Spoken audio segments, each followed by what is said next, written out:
Hola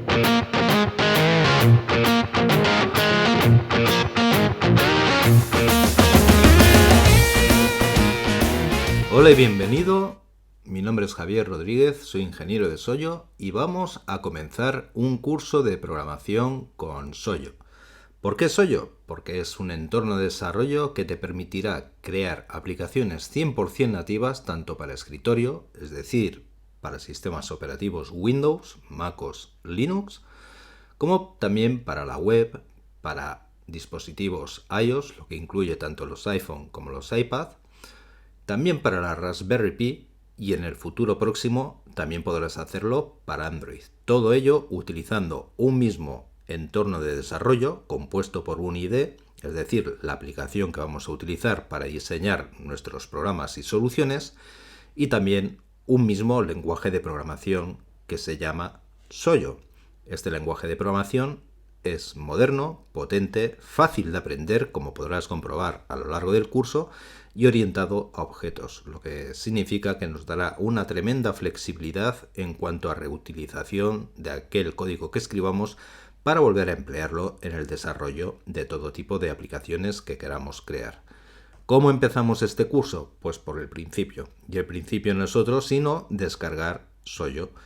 El IDE de Soyo puedes utilizarlo tanto sobre sistema operativo MacOS como en Windows y también en Linux, en múltiples distribuciones de Linux. A lo largo del curso y por mi propia comodidad utilizaremos MacOS como sistema principal de desarrollo, aunque también iremos alternando con Windows y Linux.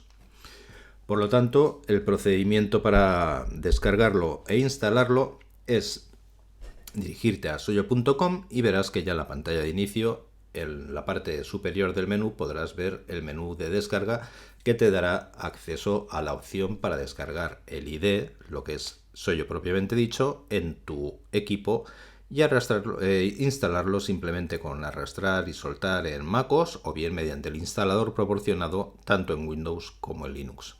Antes de hacerlo, no obstante, y dado que puedes instalar Soyo en diferentes sistemas operativos, te sugiero que vayas a la página de recursos donde podrás ver los requerimientos del sistema. Puedes llegar a esta página a través del menú principal en requerimientos, en el menú principal de descarga. Aquí puedes ver que la página de requerimientos del sistema está dividido en varias partes, puesto que por un lado tenemos la parte del IDE propiamente dicho, es decir, la aplicación que vamos a utilizar para crear nuestros programas, y donde podemos ver las especificaciones que se esperan tanto desde Windows como en MacOS o Linux. Luego también podremos ver los diferentes apartados que se corresponden con los requerimientos mínimos que han de cumplir los sistemas operativos o los equipos que vayan a ejecutar las aplicaciones que nosotros creemos con Soyo. Por ejemplo, si vamos a crear aplicaciones de escritorio, podemos ver los requerimientos mínimos requeridos tanto si nuestras aplicaciones han de ejecutarse sobre Windows, sobre MacOS, Linux y también, por supuesto, sobre Raspberry Pi. Esto mismo puedes encontrarlo también para la parte de lo que es el despliegue de las aplicaciones web que vayas a crear con Soyo. Tanto si vas a utilizar navegadores o servidores basados en Windows como en Mac, Linux, Raspberry Pi y también desde iOS o Android cuando esté disponible. Como te decía, aquí hemos visto la parte de los clientes, es decir, los clientes que vayan a acceder a nuestras aplicaciones web ya desplegadas, y un poquito más abajo ves los requerimientos técnicos correspondientes al servidor donde podrás alojar las aplicaciones web que crees con Soyo. Pero además de aplicaciones de escritorio o de aplicaciones para dispositivos móviles o web, Soyo también te permite crear aplicaciones de consola. ¿Cuáles son las aplicaciones de consola? Pues bien, son este tipo de servicios que no requieren de interfaz gráfica de usuario y que podrás ejecutar en segundo plano, bien como lo que se conoce como daemons, como servicios que se están ejecutando o que puedes lanzar desde la terminal, o bien como aplicaciones de ayuda, los denominados helpers, desde otras aplicaciones de escritorio o aplicaciones web, por ejemplo. Y por supuesto también puedes encontrar los requerimientos técnicos correspondientes a iOS y algunas de las notas correspondientes a Linux, debido a que Linux No es un sistema, o bien dicho, sí es un sistema operativo, pero existen múltiples distribuciones y en función de la distribución de Linux que vayas a utilizar, puede darse el caso de que precises realizar algún tipo de instalación adicional para que se pueda ejecutar el IDE o las aplicaciones creadas desde Soyo. Aquí encontrarás toda la información que necesites para poder llevarlo a buen puerto. Una vez que hayas comprobado que tu equipo cumple con los requerimientos mínimos necesarios y verás que realmente son bastante básicos, ya te puedes dirigir a la página de descarga y aquí lo único que tendrás que hacer, puesto que la descarga es completamente gratuita y puedes utilizar el ID de Soyo de forma completamente gratuita tanto tiempo como quieras, es crear una cuenta de usuario. En este caso yo he dado al botón de acceder, puesto que ya poseo una cuenta de usuario, pero en tu caso es probable que necesites registrarla previamente.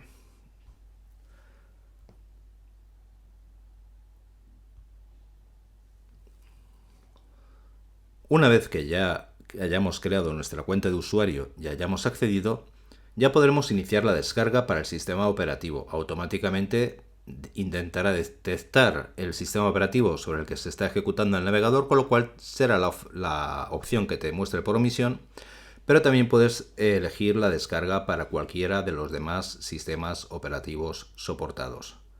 Tan sencillo como darle a descargar, iniciar la descarga del producto y cuando finalices verás que tendrás, en el caso de Mac, esta carpeta. Si se trata de Windows, solo tendrás que ejecutar el instalador y el resultado será el mismo. Dentro de esa carpeta encontrarás la aplicación Soyo propiamente dicha, que es el ID que te venía comentando. Es decir, la aplicación que vamos a utilizar, igual que utilizarías un editor de textos para escribir cualquier documento de texto, Soyo o un ID es la aplicación que te permitirá escribir el código, diseñar las pantallas que componen tu aplicación, gestionar el resto de los recursos que vas a utilizar para componer tu aplicación y también desde la cual podrás hacer todas las pruebas sin tener que salir desde el IDE, por ejemplo, para reproducir o buscar los fallos e intentar corregirlos cuando los encuentres. Otras carpetas interesantes, sobre todo en el caso que estés comenzando desde cero, es la carpeta correspondiente a proyectos de ejemplo. Esta contiene multitud de ejemplos en todo tipo de categorías que están listos para abrir, ejecutar y en los cuales, o a partir de los cuales, puedes aprender bastante el funcionamiento de Soyo a medida que vayas avanzando en el aprendizaje. Por el momento vamos a limitarnos simplemente a ejecutar el IDE.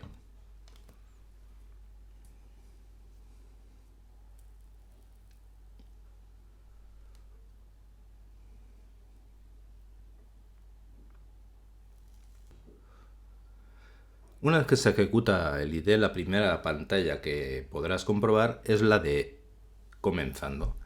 En ella podrás acceder a los recursos disponibles a tu alcance y que te permitirán acelerar aún más la curva de aprendizaje, acceder a una buena cantidad de tutoriales que puedes seguir también para lo mismo, por diferentes categorías de tu interés, la multitud de tutoriales en vídeo disponibles en el canal de YouTube de Soyo y que son un apoyo fundamental si estás aprendiendo a programar,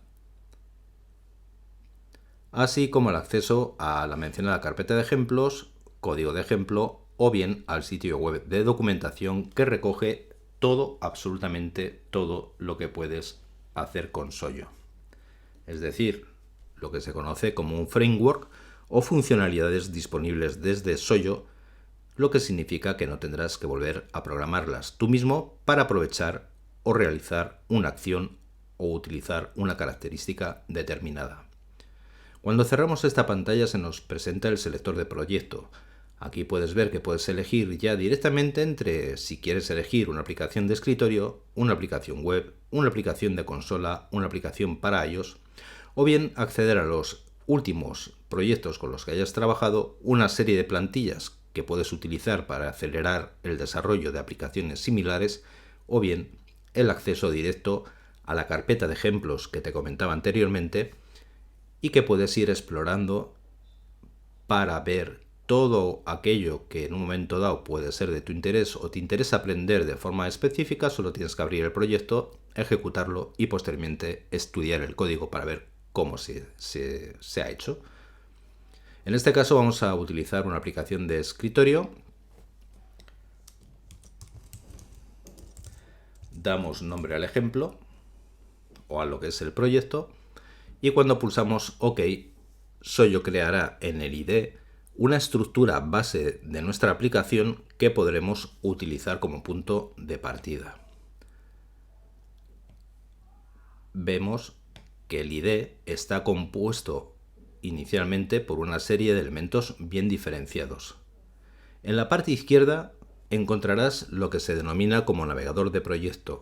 Este es el que recoge todos aquellos elementos que vayas añadiendo a tu proyecto, ya sea en el diseño de las ventanas que componen la interfaz de usuario de tu aplicación o el resto de elementos que iremos viendo a lo largo del curso, desde el diseño de menús. Por omisión, ves que ya se encuentra una barra de menús predefinida con una serie de elementos predefinidos que son los básicos y sobre los cuales en un momento dado te interesará probablemente añadir otra serie de menús principales, de elementos sobre un menú principal y dotarle de acciones. También es en esta parte de izquierda lo que es el navegador de proyecto, donde puedes ver dos elementos particularmente bien diferenciados. El primero de ellos es el de aplicación y otro es el de ajustes de compilación. El elemento de aplicación, si accedemos al panel inspector, que es el que nos permite editar las propiedades o las características del objeto que vayamos seleccionando en cada momento, vemos que nos permite en este caso, por ejemplo, definir cuál será la ventana que se mostrará por omisión cuando ejecutemos la aplicación. Podemos optar bien que no se muestre ninguna ventana o, como se hace por defecto, que se muestre la ventana que en este caso se llama Window 1 y que, como puedes ver, es la que se corresponde a la que añade por defecto Soyo cada vez que creamos un proyecto de escritorio. En este menú inspector también podemos asignar, como hemos visto, la barra de menús principal con la que va a trabajar y que es la que se va a utilizar. Ves que también puedes optar entre no utilizar ningún tipo de barra de menús o bien seleccionar cualquiera que tú vayas a crear, ya llegaremos a ello, o por omisión la que se ha creado cuando se ha generado el proyecto. Como puedes ver, se selecciona o está seleccionado por omisión Main Menu Bar, que es el elemento que, como puedes observar en el navegador de proyecto, es el que se ha añadido por omisión a tu proyecto y es el que ya cuenta con ella. Sin hacer mucho más, ves que puedes ir navegando entre estos elementos. Cuando se selecciona cada uno de los elementos, el menú o la parte del inspector va cambiando sobre la marcha para mostrarte todos aquellos parámetros o ajustes que tú puedes modificar sobre un elemento determinado. Anteriormente vimos los elementos o los atributos correspondientes al elemento de aplicación y que podemos modificar para adaptarlo a nuestras necesidades. Y por ejemplo, si lo que seleccionamos en el navegador de proyectos es, como en este caso, una ventana, el panel inspector pasará a mostrarnos sus propiedades. ¿Cuáles son algunas de las propiedades que podemos modificar en un objeto de ventana? Pues como puedes observar, el ancho, la altura y también definir la altura o el ancho máximos y mínimos que queremos que tenga. Es decir, cuando el usuario posteriormente arrastre el cursor del apuntador sobre sus costados, sobre los lados para estirar, tal y como hacemos con cualquier otra aplicación, podemos establecer el valor mínimo y máximo de esta acción. También podemos determinar el tipo de frame que va a utilizar para la representación de la ventana. Por omisión se utiliza documento, pero a lo largo de tus aplicaciones irás necesitando otro tipo de modelos de ventana, como puede ser, por ejemplo, las ventanas modales, las ventanas flotantes, y cada una de ellas tiene un sentido en función de lo que quieras presentar y de los resultados que quieras obtener o del comportamiento que quieras dar a tu aplicación. De igual modo, también puedes definir si tiene los típicos elementos o denominados widgets, como son el botón de cierre, de maximizar la ventana, minimizar. Si queremos incorporar, por ejemplo, el botón para ampliar la ventana al máximo de forma que ocupe toda la superficie útil de la pantalla, o bien determinar si queremos que sea una ventana en la cual se pueda ajustar o no el tamaño. Del mismo modo, también puedes ajustar el color de fondo para la ventana, que quieres que se muestre la ventana, o bien utilizar las características, las capacidades por omisión del propio sistema operativo de forma nativa para otorgar ese aspecto similar, idéntico al resto de las aplicaciones que se vayan a ejecutar sobre el sistema operativo. Del mismo modo, como veíamos en el caso del elemento aplicación, aquí también podrás encontrar una sección que te permite indicar cuál es la barra de menú con la que va a trabajar esta ventana. En las aplicaciones sencillas, como serán los primeros ejemplos que vayamos creando, será suficiente con que trabajemos con la misma barra de menús. El segundo de los apartados que te mencionaba era el de ajustes de compilación, es decir, si en los diferentes elementos que componen la aplicación podemos modificar los atributos, los ajustes específicos de cada uno de los elementos, en esta sección, en ajustes de compilación, lo que vemos es que tenemos una entrada denominada compartido, que se corresponden con ajustes comunes a la aplicación para cualquiera de los sistemas operativos sobre los cuales se va a poder ejecutar. Este tipo de propiedades son la versión mayor, la menor, la revisión de bug, la etapa de desarrollo en la que estás, desde desarrollo, alfa, beta o ya bien cuando quieres lanzar el producto final. Por supuesto, el valor numérico de la versión, nuestra nota o el texto que queremos que se muestre como copyright, la descripción, y luego algunos ajustes relativos a cómo quieres o dónde quieres que se compile la aplicación propiamente dicha, porque a diferencia de otros entornos de desarrollo, y como te mencionaba al principio, una de las grandes virtudes de Soyo es que lo que obtendrás como resultado es una aplicación 100% nativa. Tanto si se ejecuta en Mac como si lo hace sobre Windows o Linux, el comportamiento de tu aplicación es 100% nativo, compilado con la máxima velocidad y utilizando todos los recursos disponibles del sistema. Aquí también puedes, en el caso de MacOS, por ejemplo, indicar si se soporta el modo oscuro o los gráficos HDPI de alta resolución. Con este esquema, sin que hayamos tocado absolutamente nada y observando solo el esqueleto, si pulsamos simplemente el botón de ejecutar, vemos que nuestra aplicación es completamente funcional y se comporta como cualquier de las aplicaciones que se ejecutan sobre un Mac. Ves que cuenta con la ventana, ves que si arrastramos el apuntador sobre los márgenes, podemos modificar su tamaño, cuenta con los widgets que habíamos visto anteriormente a través del panel inspector y que nos permitían ampliarla, minimizarla o bien cerrarla, y también la barra de menús que hemos asignado a dicha ventana y también a la aplicación. Todo esto sin hacer absolutamente nada, tendríamos, pues los alambres de lo que es una aplicación completamente funcional. Y como comprobarás, soporta automáticamente y sin que tengas que hacer absolutamente nada algunas capacidades incorporadas desde las últimas versiones del sistema operativo, como son el soporte del modo oscuro o el cambio entre modo oscuro y modo claro.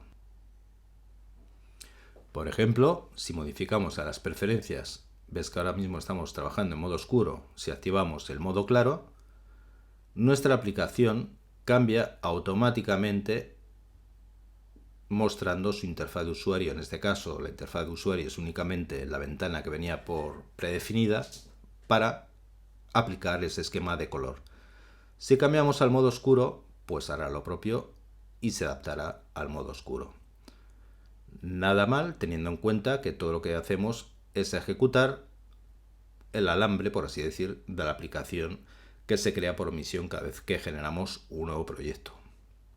Pero vamos a hacer nuestra primera aplicación, por así decirlo, para que veas qué sencillo resulta. Aunque la funcionalidad será obviamente mínima, lo que veremos es que cuando accedamos a la librería, en ella encontraremos una serie de controles de interfaz gráfica ya predefinidos y que nos permitirán crear el diseño de la interfaz gráfica de usuario de nuestras aplicaciones. De hecho, puedes verlos o listarlos por diferentes modos de vista según se acomode a tus necesidades o tus preferencias.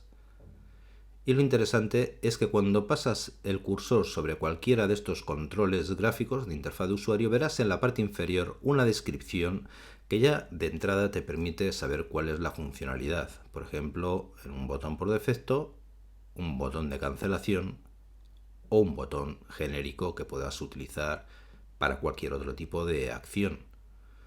Esto mismo es lo que ocurre, por ejemplo, con la entrada de texto, o bien si requieres que la entrada de texto sea privada, es decir, que no se muestre el texto que está tecleando el usuario, sino que se sustituya dicho texto por una serie de boliches o elementos gráficos que no permitan ver el texto introducido. También contarás con áreas de texto que te permitirán trabajar con estilos, elementos combo de menú que puedas añadir a tus aplicaciones, sencillas etiquetas o bien otros elementos más complejos como tabuladores para organización de diferentes componentes en pestañas, por así decirlo, elementos de listado, visores de HTML que te permitirán mostrar en tus aplicaciones de escritorio cualquier URL que tú le indiques, vídeos, elementos como imágenes y un larguísimo, etcétera, y que, como te comentaba al principio, ya está listo para usar. Entonces vamos a ver lo sencillo que es diseñar nuestra interfaz de usuario. Empezaremos seleccionando el componente de la ventana. Lo primero que vamos a hacer es acceder al inspector y con el elemento ya seleccionado indicaremos el nombre que deseamos que tenga nuestra ventana. En este caso lo llamaremos ventana principal. Cuando realizamos dicho cambio verás que el elemento, el texto que hemos introducido en el nombre de este objeto, queda reflejado también para el elemento de nuestro navegador de proyecto. Es decir, a partir de ahora podemos referirnos a este objeto de nuestro código denominado como ventana principal. Pero también vamos a modificar lo que es el título, lo que aparece en la parte superior. Escribimos el título que queremos asignarle y ponemos ventana principal. También haremos que el ancho máximo y mínimo se corresponda, por ejemplo, con 700, 500, 700 y 500, tanto para la anchura como para el alto de la ventana. Y ya sobre esta ventana es sobre la que iremos componiendo nuestra interfaz de usuario. Volvemos a la librería. Lo primero que vamos a hacer será arrastrar una etiqueta. Ves que cuando arrastramos cualquiera de los elementos desde la librería hacia la ventana que lo va a contener en el editor de diseño de la ventana, aparecen unas guías de alineación. Estas guías de alineación nos servirán de ayuda para ajustar los elementos a los márgenes que vienen definidos de forma estándar por la guía de interfaz de usuario en el diseño de aplicaciones, de modo que te resultará mucho más sencillo. En este caso lo ajustamos, vemos que se ha añadido un nuevo elemento a nuestro navegador de proyecto etiquetado por omisión como label 1 y la jerarquía o el listado de jerarquía en el propio navegador de proyecto te permitirá ver la relación que existe de nuestra etiqueta sobre el objeto que lo contiene, que es nuestra ventana. Así tenemos nuestra ventana principal y sobre nuestra ventana principal estamos añadiendo una serie de controles, uno de los cuales es precisamente este label o etiqueta. Como label 1 es el nombre por omisión y es poco descriptivo, vamos a cambiarlo mediante el panel inspector. Una vez más, en nombre podemos poner etiqueta nombre, y como en el caso anterior vemos que dicho objeto ya no pasa a llamarse label 1, sino que pasa a llamarse etiqueta nombre, de forma que podemos referirnos en nuestro código a este nombre para referirnos a dicho objeto. Y para modificar el contenido, bien podríamos utilizar el panel inspector, o si ves que aparece el icono del lápiz, cuando pulsamos sobre él aparecerá una ventana pop-up que nos permitirá introducir directamente el texto que deseamos que aparezca en dicha o que muestre dicha etiqueta.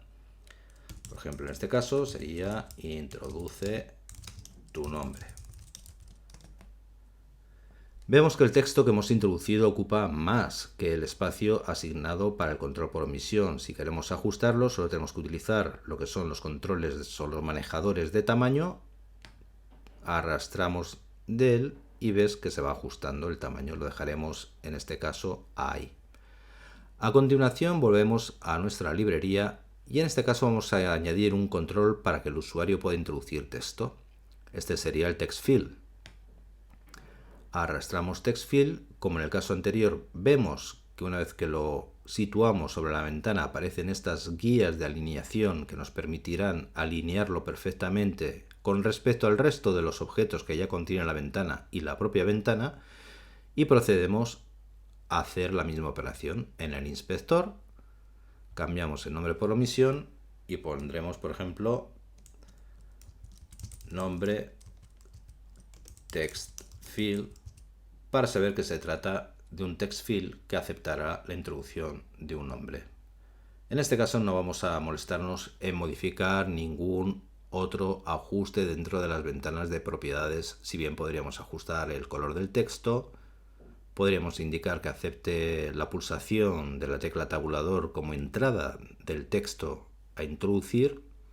También podríamos definir la alineación del texto, activar el corrector ortográfico o bien limitar la cantidad de caracteres que deseamos que se introduzcan o aplicar algún tipo de máscara para que se vaya aplicando formato al texto introducido a medida que lo vamos escribiendo, o bien convertir dicho control en un control solo de lectura, en cuyo caso se impediría, por ejemplo, la introducción de texto.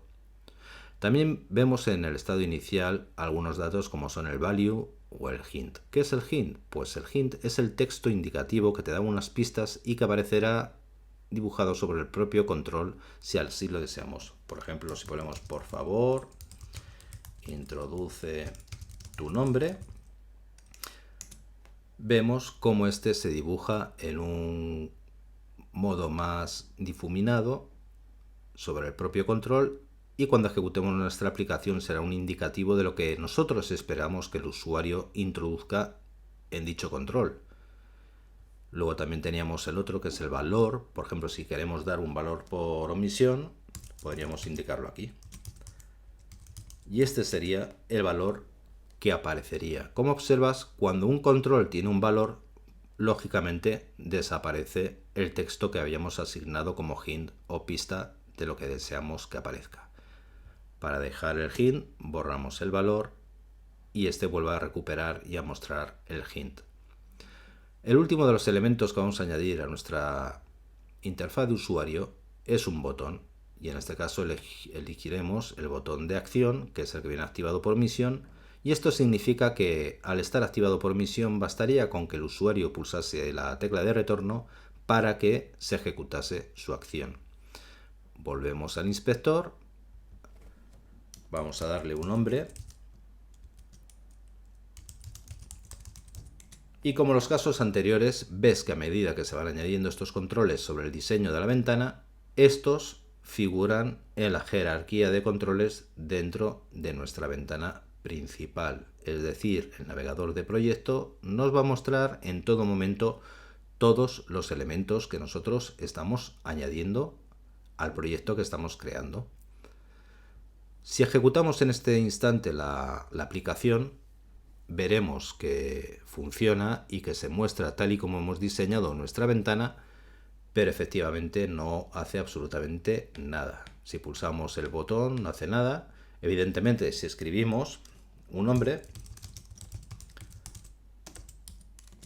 este queda reflejado en el text field, en el control de introducción de texto, pero no conseguimos que haga absolutamente nada. Es una aplicación poco útil. Vamos a probar también uno de los ajustes que hemos realizado, que es el del tamaño máximo de la ventana. Como ves, se ha ajustado al máximo tamaño de ventana. Salimos de nuestra aplicación de ejemplo y a continuación lo que vamos a hacer es precisamente dar a acción para que cuando pulsemos este botón aparecerá un mensaje en el que nos dará la bienvenida. Salimos de nuestra aplicación y la forma que tenemos de hacerlo y de introducir o asociar acciones a los elementos de la interfaz gráfica de usuario es bien sencillo, como podrás observar. Tenemos varias formas de hacerlo. Si te fijas en el editor de diseño de nuestra ventana, en la parte superior tenemos una serie de elementos que nos permiten activar diferentes funciones. Una de ellas es la que nos permite añadir diferentes tipos de elementos de código a el elemento, el objeto que tenemos seleccionado, y en este caso vamos a añadir lo que se denomina un manejador de evento. ¿Qué es un manejador de evento? El manejador de evento es una función específica que se disparará o se ejecutará atendiendo a una acción determinada, de forma que el código que nosotros asociemos o escribamos en esa acción será el que se ejecute. Cada vez que seleccionas la opción de añadir un manejador de eventos, aparecerá esta hoja o esta ventana en el que se listará todos los eventos soportados por el objeto que tenemos seleccionado en ese momento. Como en este caso se trata de un botón, veremos sencillamente todos los eventos que podemos asociar. Por omisión se trata del evento Action y, como puedes ver, también está acompañado de la explicación sobre la función de dicho evento. En este caso, puedes ver en la descripción que el evento Action es el que se ejecuta cuando se ha hecho clic sobre el botón, pero no cualquier botón. Si se hace con el botón medio o el botón derecho, entonces no se lanzará esta acción. Es decir, tienes que hacerlo con el botón principal del ratón o con la tecla de retorno, que es la asociada también por omisión a este tipo de acción en el caso de un botón. También podríamos asociar código al evento de cierre, es decir, si se cierra la ventana, se cierra este objeto y por lo tanto se ejecutaría el código contenido en este evento, o bien el que se tendría que ejecutar cuando iniciásemos la acción para acceder al menú contextual, a la pulsación de una tecla, a la pérdida de foco, cuando entra el apuntador del ratón sobre el área del control, etc. Volvamos al menú acción y cuando se añade este evento vemos que ocurren dos cosas. La primera de ellas es que, siguiendo la misma estructura que hemos visto anteriormente con el diseñador de ventanas, vemos que si bien sobre la ventana principal se añadían en su jerarquía los diferentes controles que íbamos arrastrando y soltando sobre ella, cuando se trata de estos manejadores de evento también se incluyen dentro de la jerarquía del botón. Por ejemplo, vemos que hemos seleccionado el botón, hemos añadido un manejador de evento y este pasa a quedar reflejado dentro del navegador de proyecto y cuando lo seleccionamos accedemos a un editor diferente dentro de lo que es el IDE de Soyo. En este caso se trata del editor de código propiamente dicho, donde vamos a introducir las primeras líneas de código escrito en Soyo. La primera línea o la primera palabra clave, por así decirlo, no es otra sino la que nos permitirá mostrar una ventana de diálogo pasándole un mensaje de texto, que es lo que deseamos que se muestre en dicha ventana. Para ello, el framework de Soyo cuenta con la función MessageBox. Evidentemente, este tipo de funciones, el nombre de clave de las diferentes palabras clave del lenguaje, es algo que irás dominando a lo largo del tiempo, tanto leyendo la guía del usuario, la referencia del lenguaje y otra serie de recursos que están disponibles desde la documentación en línea a la que puedes acceder desde el menú de ayuda, o bien a través de la amplia documentación localizada en español a la que puedes acceder a través de los recursos en doc.soyo.com. Si aquí vemos o accedemos a la ayuda, observarás que puedes recorrer absolutamente toda la documentación de interés. Sin embargo, para mantener las cosas sencillas en este primer capítulo del curso, vamos a omitir por el momento esto y vamos a centrarnos en lo que te queremos mostrar. Por otro lado, vemos una serie de cosas interesantes. La primera de ellas es que a medida que vamos escribiendo texto en el editor de código, ocurre una cosa. A medida que vamos escribiendo, ves que aparecen unos puntos suspensivos de autocompletado. Eso significa que si yo en este momento pulso la tecla tabulador, accederé a una serie de elementos en un menú desplegable que nos permitirán encontrar con mayor rapidez aquello que yo quiero incorporar y que sobre todo cuando estás aprendiendo el lenguaje es tremendamente útil. Por ejemplo, con mi vemos que nos aparece una serie de cosas que por el momento no sabemos qué son y para qué sirven, entre ellas uno de los elementos reconocidos que es el menú bar, pero también aparece MessageBox, que es la función que queríamos utilizar en este caso. Cuando pulsamos la tecla de retorno pasa otra cosa curiosa, y es que si yo sitúo el cursor sobre MessageBox, vemos que en la parte inferior nos está indicando qué es lo que espera que le pasemos. Por ejemplo, en este caso, MessageBox espera que le pasemos, entre paréntesis, un mensaje como una cadena de texto, que es lo que se denomina en el lenguaje de programación el tipo. En este caso, el tipo sería de cadena. Hay diferentes tipos. Tenemos tipos básicos, como pueden ser los numéricos, de tipo entero, los numéricos reales, de coma flotante, que son los que ya estás acostumbrado a utilizar en matemáticas, con parte fraccional, o también las cadenas de texto. Hay otros muchos tipos que iremos viendo a lo largo del curso. En este caso, para hacerlo más sencillito, pues nos limitamos a reproducir lo que espera encontrar. Bienvenido. Y listo.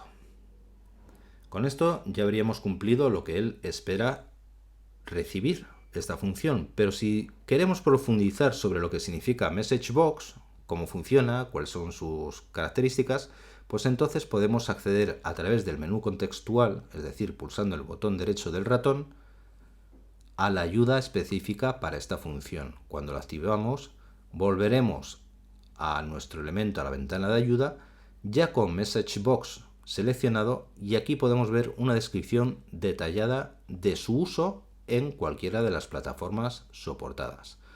Aquí estamos viendo efectivamente las aplicaciones de escritorio. Espera una parte que es el mensaje, cuyo tipo es una cadena, y la descripción donde podemos ver en más detalle qué es lo que podemos hacer, qué es lo que no podemos hacer, y lo más interesante, un poquito más abajo encontramos incluso un ejemplo de cómo poder utilizarlo. Esto mismo lo encontrarás con absolutamente cualquiera de las palabras claves del lenguaje o de las clases, de los diferentes elementos que componen el lenguaje de programación Soyo y que iremos viendo a lo largo del curso. Si en este momento ejecutamos la aplicación para rebobinar y para que no pierdas el hilo, vemos que esta simple línea de código está asociada al evento action, que pertenece al objeto de botón y que se ejecutará cuando hagamos clic sobre él. Vamos a comprobarlo. Si ejecutamos en este momento nuestra aplicación, vemos que nuestra aplicación sigue funcionando, introducimos nuestro nombre y a continuación pulsamos el botón. Y efectivamente, MessageBox presenta en pantalla una ventana, lo que se conoce como un diálogo, mostrando sobre ella el texto que nosotros le hemos proporcionado. Pero vamos a hacer algo más interesante, que es que que ponga bienvenido y a continuación el nombre que nosotros hemos introducido en el text field. Perfecto, vamos a ver cómo podemos conseguirlo. Volvemos al Action y si vimos que en MessageBox podemos pulsar o acceder al menú contextual para obtener más información sobre esto, podemos hacer lo mismo con nuestro text field. Seleccionamos nuestro text field, accedemos al menú contextual y queremos obtener más ayuda sobre text field. Cuando hacemos esto, vemos que la cosa ya parece más complicada, ya nos suena, ya sabemos qué es esto de los eventos. ¿Pero qué son las propiedades? Bueno, las propiedades, cuando se habla de programación orientada a objetos, son las características específicas de un objeto. Es decir, un objeto puede ser un coche y las características específicas de este coche puede ser el número de puertas, la potencia del motor, el color, la forma. Bueno, pues en este caso un text field tiene una serie de propiedades específicas. Algunas de ellas son de lectura, es decir, solo podemos acceder a la información recogida por dichas propiedades, y otras son de lectura y escritura. Es decir, no solo podemos acceder a la información que contienen dichas propiedades, sino que también podemos definir nuevos valores a dichas propiedades. Entre las múltiples propiedades recogidas por un text field, encontramos una que se corresponde con value. Value es la propiedad que va a contener en un text field precisamente eso, el valor que contiene, los datos que contiene. Como puedes observar, cuando pasamos el cursor sobre cada una de las propiedades, de los eventos, vemos que se trata de enlaces activos.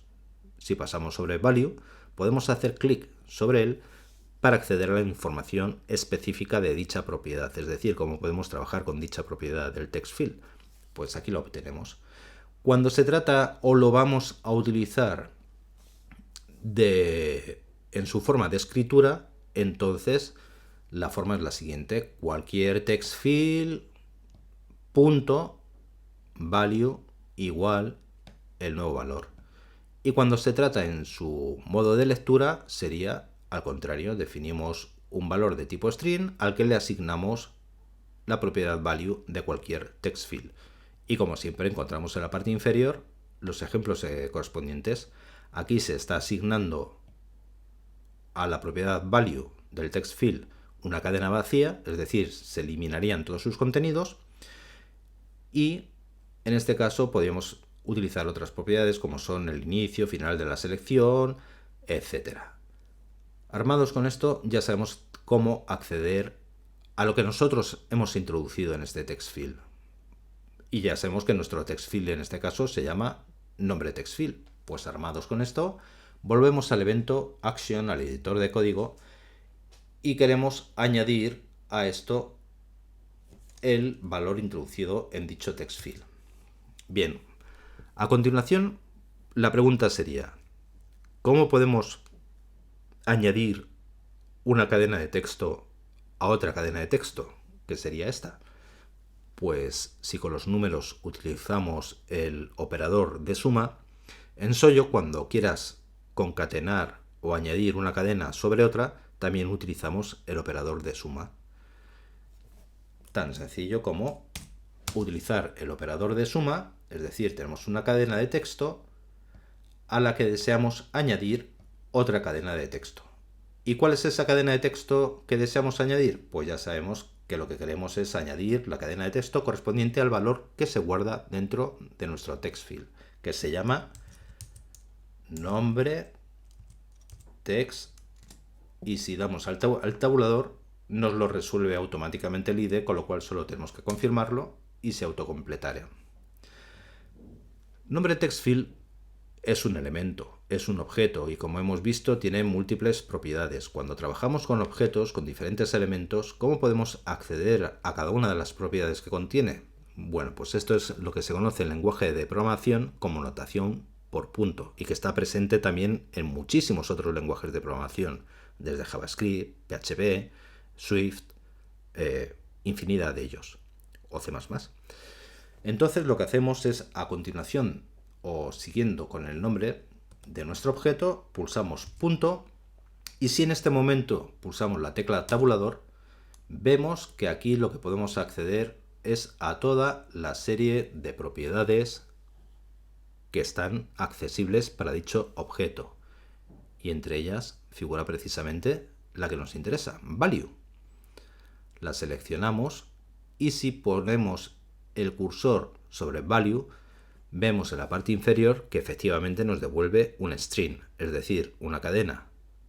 Lo que nos viene fenomenal, porque si esto es una cadena de texto, que es lo que espera MessageBox, una cadena de texto, sí le podemos sumar otra cadena de texto. Ejecutamos la aplicación y vemos el resultado.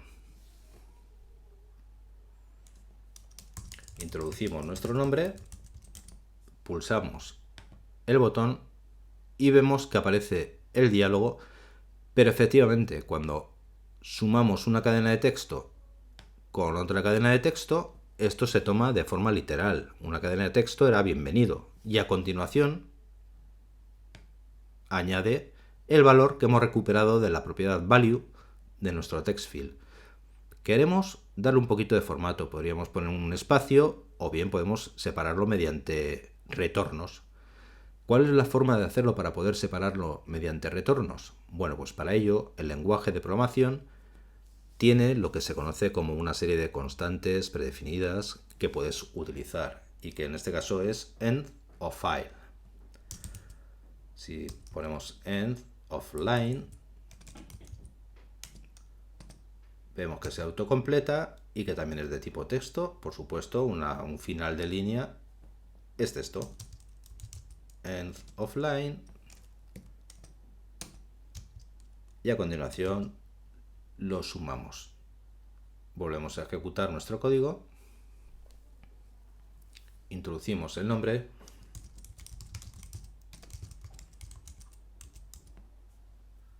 Pulsamos y ya vemos que en este caso nos muestra nuestra ventana de mensaje de bienvenida, el título y a continuación el nombre que hemos introducido y que se ha recuperado del TextField. Como puedes ver gráficamente, todos los elementos gráficos de nuestra aplicación son 100% nativos, tal y como podrías esperar de cualquier otra aplicación Mac. Y de hecho es una aplicación nativa de Mac. Y así de sencillo, con arrastrar y soltar, hemos empezado a diseñar la interfaz de usuario de nuestra aplicación y con una simple línea de código hemos conseguido mostrar una ventana donde se nos da la bienvenida. Como puedes ver, la programación con Sollo es realmente fácil. El diseño de las interfaces de usuario son realmente sencillas. Y lo mejor de todo es que esto, tal cual, si nosotros damos a build, que es a compilar, podríamos generar la misma aplicación con el mismo comportamiento tanto para Mac como para Windows como para Linux. Esto es algo que, ampliando además lo que es el comportamiento, la función de la aplicación, veremos en el próximo capítulo del curso. Hasta entonces, te dejo para que vayas descargando e instalando Sollo en tu propio equipo y empieces a experimentar tú mismo con este ejemplo.